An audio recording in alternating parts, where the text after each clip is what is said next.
Now Gloria Estefan is back with a new album. I got the chance to catch up with her last night all the way from Miami.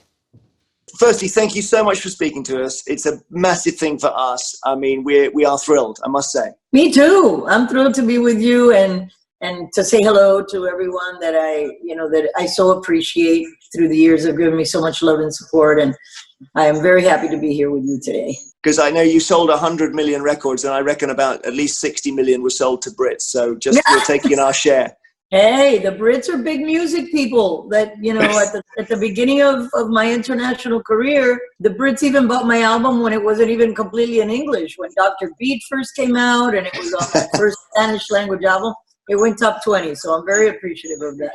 Well, that's great. Honestly, so many people are such big fans of yours still here, Gloria. And Brazil 305 is out, so we've got that to enjoy now. It is. It's really something that I wanted to give for the summer because, it's very celebratory music. It's very happy. For me, it has a lot deeper roots than just doing fun music. And at its core, just like Cuban music, is the African roots, which really unite us. And the thought of this album was how music unites us throughout the world. Hold on, I have someone that wants to say hello. Morning into my interview. Oh, is that a corgi? No, she looks like one, right? No, she's a long-haired Chihuahua who I'm going to send on her way because I thought she was going to be a good girl, but she's demanding to be here on the table with mommy, and that's going to be a bit of a problem. So we don't, listen, we're happy to see a bit of home life. I'm going to hand her off because if not, she'll want to get in on the conversation. You mentioned all of us kind of uniting over music, but of course we're uniting over something less positive at the moment, which is coronavirus. And you're in Florida, and I know that I listen every morning to an American podcast, and I know that Florida's on occasion had more cases in that one state than any other country in Europe. Yes, unfortunately, right at the moment we are the epicenter in Florida of this plague, and Lord knows when they find out what the reasons are for that. Obviously, a lot of people travel to our state. We're a big tourist state.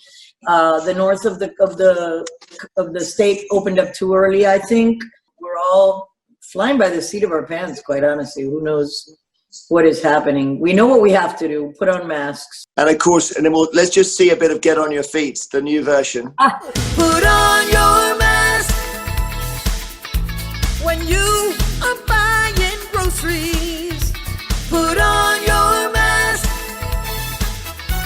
It might help our prognosis.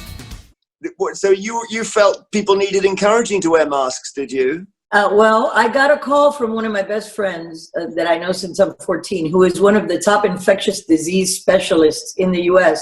Her name is Dr. Eileen Marty. She's been all over the news talking about the importance of this. But way back at the beginning, when she was trying to she was on the task force that was telling the government what needed to happen.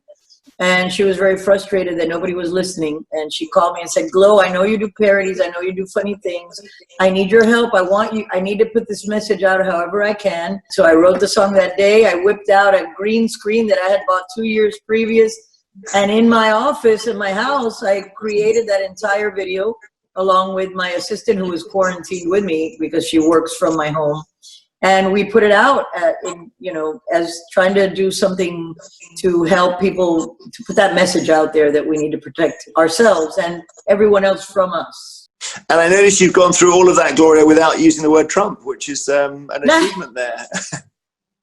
That word doesn't fall lightly on my lips. So I didn't know whether you wanted to stay clear of that. We're watching carefully. Let's just put it like that. I have stayed clear of politics a lot. Well, as much as I can anyway, only because look, there are people in my fans, in my family, in my friends that are different ways of thinking. Do we have the leadership we need? Absolutely not. We don't. This should have been from the beginning. This is what we have to do as a nation in order to protect ourselves from this. We knew it. The science was there. Good news is every 4 years there's a change, or at the most 8. I don't know if another 4 we can survive, but we wouldn't. I was watching We Needed Time, okay, which of course came out, I think just in May. And I thought, and of course, there's that moment in it where you're writing. I'm assuming it's your handwriting there, or doing the lyrics. Yes, that's one of my writing books. It was the last couple pages left in it. It's full. We needed time to finally see there's so much more that we can be. To reimagine, make some good news, find a new way. At the moment when I wrote that song, every morning I was having some deep conversations with my son, who would call me to check in on me, how's it going? And, he's got my grandson, so we stay in a lot of contact.